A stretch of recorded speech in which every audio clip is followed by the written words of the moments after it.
நண்பர்களே, ஊரோட உடற்பயிற்சி பண்ணுறதுல இன்றைக்கி நாள் கவுண்டு கிடையாதுன்னு போன வீடியோவில் சொல்லிட்டேன். கவுண்டை விட்ருங்க, கடுமையான உடற்பயிற்சியை தான் பார்க்குறோம் இனிமேல்.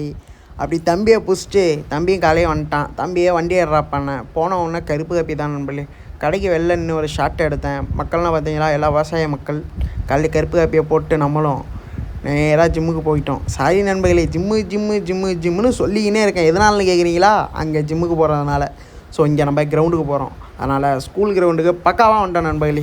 வந்த உடனே வாமப்பை முடிச்சுட்டு ரன்னிங்கை ஸ்டார்ட் பண்ணேன் நண்பர்களே. 15 ரவுண்டு ஓடினேன். பனியே குறையலை. ஆனால் ஸ்வெட்டிங்கு விரின்னு பிரிஸ்டாப்பில் நமக்கு ஒரு மாதிரி ரிலாக்ஸாக இருக்குது, ஒரு மாதிரி ஃப்ரீயாக இருந்துச்சு.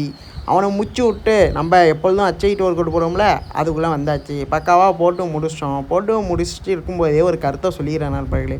நேற்று வீடியோவில் ஒருத்தர் டேர்னிங்கில், நம்ம ஏரியா டேர்னிங்கில் ஒருத்தர் தூங்கிட்டு இருக்கும்போதே அட்டாக் வந்து இறந்துட்டோன்னு சொன்னேன். அதை பற்றி கொஞ்சம் பேசலான்னு இருந்தேன். பட் டீட்டெயிலாக பேசக்கூடாது, அது தனிப்பட்ட கருத்தாக போய்டுங்கிற ஒரு மைண்ட் செட்டு. ஸோ இறப்பு எப்படி வருதுன்னு தெரில நண்பர்களே. பார்த்து ஆரோக்கியமாக இருக்க உடற்பயிற்சி பண்ணுங்கள், அதை சொல்லலான்னு தான் இருந்தால் வேறு ஒன்றும் இல்லை.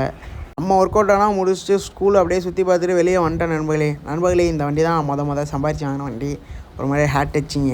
எதனால்னு கேட்குறீங்களா?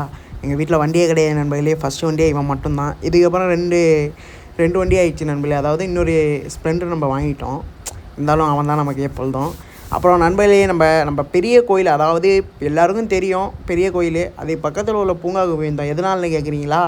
அண்ணனுக்கு கல்யாணம்னு சொல்லியிருந்தோம். ப்ரீ ஷூட்டுக்கு அவர் போயிருந்தாப்புல. அந்த கேப்பில் நம்மளும் போய் 2-3 ஃபோட்டோ எடுத்துக்கிட்டோம் நண்பர்களே.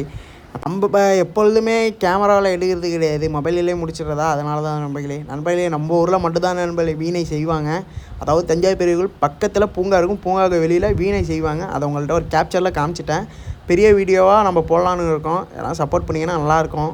அப்படியே ஈவினிங்காக வீட்டுக்கு வந்துட்டு நம்ம பாப்பா தான் நண்பர்களே இன்றைக்கி பர்த்டே செலிப்ரேஷன் பக்காவாக முடிச்சு விட்டு இரவுக்கு ஒரு கருப்பு கப்பியை போட்டு நாளை ரிலாக்ஸாக முடித்தோம். நாளை வீடியோவில் பார்ப்போம். நன்றி, பாய்.